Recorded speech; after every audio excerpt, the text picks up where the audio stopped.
নমস্কার বন্ধুরা, আজকে আমরা এই ভিডিওতে আলোচনা করব বেতন আর পেনশন নিয়ে নবান্ন জরুরি নির্দেশ জারি করেছে, যা মে মাস থেকেই কার্যকর হচ্ছে এই ব্যবস্থা। তো সম্পূর্ণ এই ভিডিওতে আলোচনা করব। ভিডিওটি অবশ্যই শেষ পর্যন্ত দেখুন, আর চ্যানেল হতে হলে চ্যানেলটি অবশ্যই সাবস্ক্রাইব করে রাখতে হবে। আর ভিডিও শুরু করার আগে বলে দিই, এই সমস্ত ইনফরমেশন আমি ইন্টারনেট এবং বিভিন্ন নিউজ মিডিয়া থেকে সংগ্রহ করা হয়েছে। যদি কোনো সিদ্ধান্ত নেন তাহলে বিশেষজ্ঞর পরামর্শ নিয়ে সিদ্ধান্ত নেবেন। তো 2025 সালের মে মাস থেকে রাজ্যে সরকারি কর্মীদের বেতন আর অবসরপ্রাপ্ত কর্মীদের পেনশন বিল প্রিন্টেড কপি জমা দেওয়ার প্রক্রিয়া বন্ধ হয়ে যাবে। তো রাজ্য সরকারের অর্থ দপ্তর একটি বিজ্ঞপ্তি প্রকাশ করেছে। তাতে বলা হয়েছে অ্যাকাউন্টেন্ট জেনারেল পশ্চিমবঙ্গ থেকে আর কোনো কাগজের বিল জমা দেওয়ার প্রয়োজন হবে না। এই পদক্ষেপটি সরকারের গভর্নেন্স এবং ডিজিটাল আর্থিক ব্যবস্থাপনার দিকে একটি গুরুত্বপূর্ণ পদক্ষেপ।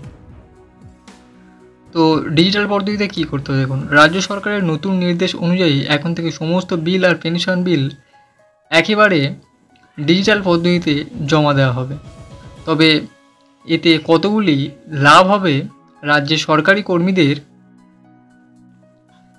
এজিডব্লিউবিতে বিল ও ভাউচারগুলির প্রিন্টেড কপি জমা দেওয়ার প্রক্রিয়া ধীরে ধীরে বন্ধ করে দেওয়া হবে।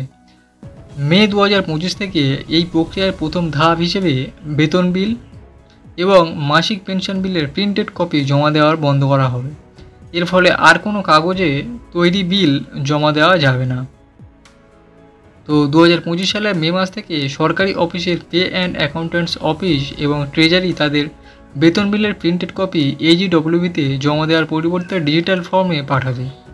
TR-18 ফর্মে প্রস্তুত করা বেতন বিলের হার্ড কপি আর জমা দিতে হবে না। একইভাবে পেনশন বিলের ক্ষেত্রেও একই পরিবর্তন করা হবে। পেনশন বিতরণকারী ট্রেজারি কর্তৃপক্ষের কাছে আর পেনশন বিলের হার্ড কপি জমা দেওয়ার প্রয়োজন হবে না। এই প্রক্রিয়ার মাধ্যমে এজিডব্লিউবি মিডলওয়্যার এবং WBIFMS সার্ভারের মধ্যে নিরাপদে এবং স্বচ্ছভাবে আদান প্রদান হবে।